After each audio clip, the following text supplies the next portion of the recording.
And we're back talking about offers and compromise on parental advisory. 6 myths I want to touch on quickly.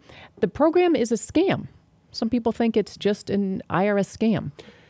I don't blame them because of the way it's marketed. Jesus, it does certainly seem like a scam. You have these companies all around, the settle pennies down the dollar. J.K. Harris was really the first. He was a CPA, and I heard he was actually a used car salesman before he got into the offer and compromise, and he revolutionized it. Ronnie Deutsch. She was the other one. And Patrick Cox of Taxmasters. And then American Tax Relief was another big one. They never seemed to have that charismatic leader as the other three. And now there's basically, there's a new internet one coming up every day where, there's a new internet company coming up, their A+ BBB rating. It's like, well, that's the default because you just started in business. What's your record? Well, we get everything. And, there's a lot of them, and they are very scammy because this is the thing. If you owe money, don't you want to know before you hire somebody, like, okay, if I get this, I'm going to get that? That's what people want to know. Unfortunately, it doesn't work like that. It's like, well, if you give me, I know I'll get you the best deal you're going to get, but I don't know what that's going to be. Yes. Something you said that I really liked was if somebody promises you a certain resolution, that's when you need to be leery. That's really, there's certain ones like, okay, if you live on, very little a month, I'm going to say, yeah, you're going to get currently not collectible. You just are. Well, and even that, because I've had the cancer patients, for some reason, get a rough time there. From the IRS? Yeah, we've actually had to fight that tooth and nail to get some ones where, like, clearly you qualify. Sometimes the IRS doesn't follow it. So that's always the thing. It's like sometimes you have to fight again and again, and you're going to tax court to try to get in a currently non-collectible status because no one is being reasonable. Yes, that does happen. The IRS can be unreasonable? The dickens you say. Yeah, and sometimes they take it personally. Sometimes they take it personally when they screwed a case up and now there's a statute of limitations about to expire that causes them to act completely illegally to cover up their incompetence. Sometimes that happens, especially if you're in a state that is famous for being mispronounced. Oh, okay. Okay.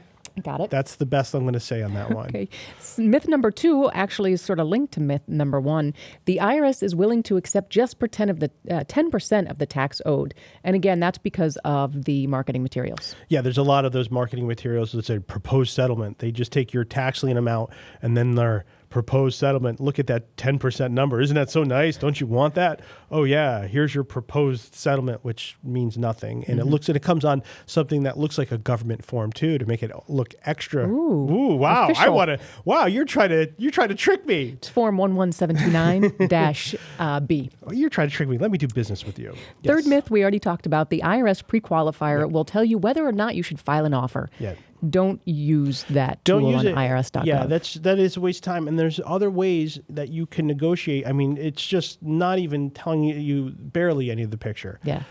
Once you look at, when you have children with special needs, when you have something that's out of the ordinary, sometimes when you have huge travel expenses because you have a big commute, but you can't afford to live in the place. And a big thing for us around in Connecticut is that the IRS basically gives you a housing allowance, but it averages together in Fairfield County, there's varying degrees of wealth, incredibly varying degrees of wealth. So they average it together. They take, okay, what does a rent cost in Bridgeport, Connecticut? And okay, that's what you can afford to live on.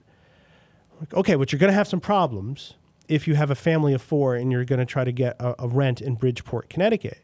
Incredibly high crime, and it's also the wrong place for somebody to live who's going to deal with higher end clients. If someone sees that that's your address, you have a problem. Like, why are you living in the old Father Panic Village, which was one of the greatest names that was the name of a housing project in Bridgeport, Connecticut that has since been raised, but the name of it was Father Panic. Can't imagine why it was raised. Wow. So that's something, yeah. And it's like, well, they're gonna. It just doesn't. It's not right.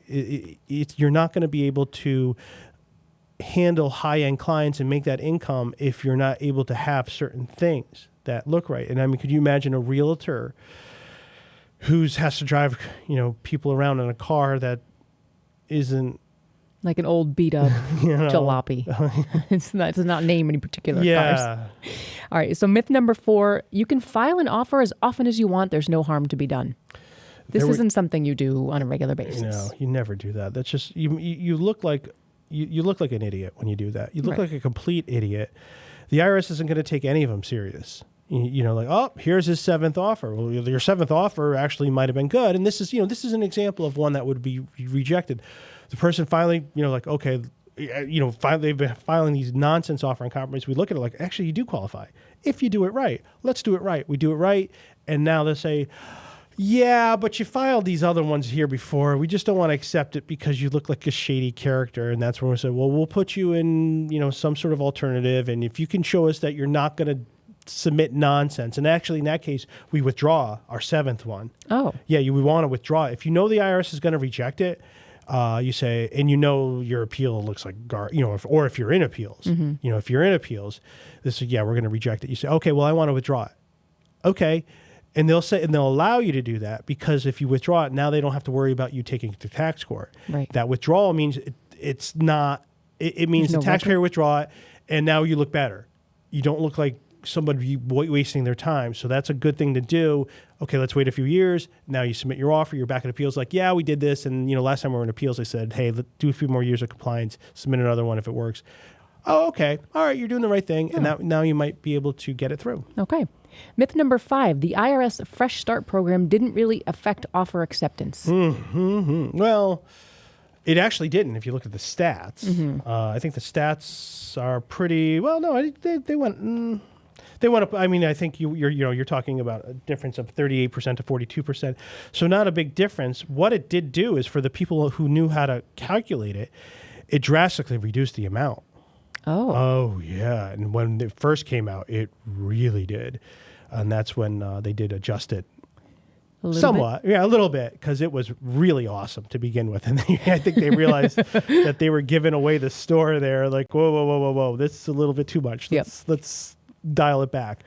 So the Irish Fresh Start program, which is just not really a program, it's a new set of guidelines to already existing programs, did affect offer and compromises, and for the better. Good. And really for the better. And the last myth, I love this one. The offer and compromise is a great way to get back at the government. Yeah, I don't know. I don't know about that. Well, you can't out IRS. Yeah, you can't trick them. Well, my older brother, and he lives in San Jose, and he, and this maybe 10 years ago, I was talking to him. He's like, "Oh, so you're doing those offer and compromise things?" I'm like, "Yeah, we're doing those. It's interesting." He goes, "All right, I have a question for you because I see the ads. They all make it seem like it's a good thing you owe the IRS money. Why is it a good thing you owe? It's like, hey, you owe the IRS a whole bunch of money. That's great. Now the time is for savings." And I was like, well, yeah, those people, and they were still all in business. J.K. Harris, Ronnie Deutsch, tax masters were still all in business back then. I'm like, yeah, it's really not a good thing to owe money. It's actually a horrible thing to owe money. And one of the things is, in order to get an offer and compromise, is you can't full pay your debt. And sometimes people say, well, they'll say, well, what guarantee do you have that you'll be able to save me money? I don't know. I just know that we'll present the best case we can. And some of it will depend on what you're willing to do to restructure too. So some of it's in your court too. So they'll say, well, so you're saying I might end up paying the IRS in full? I said, well, yeah, but if you pay the IRS in full, then your life is going pretty well. If you can full pay a huge unsecured tax liability like an IRS bill, things aren't so bad for you. Yeah. If you are getting something settled for pennies on the dollar, there's something going on in your life that is impacting your lifestyle. True. It's not what you want. It's there, the offer and compromise is there because there's no way the IRS is going to collect it. If they didn't forgive these debts, everybody would be, pretty much everybody would have some sort of debt. And, now you'd probably reach a critical mass where there would be some sort of political uproar and, government, tar and feathers and stuff like that. Hey, pretty soon they'll just take your passport. It's a whole nother podcast. Yeah, we'll be talking about that soon. IRS Medic, the law offices of Parent, and Win, LLP. Real tax attorneys for tough tax problems.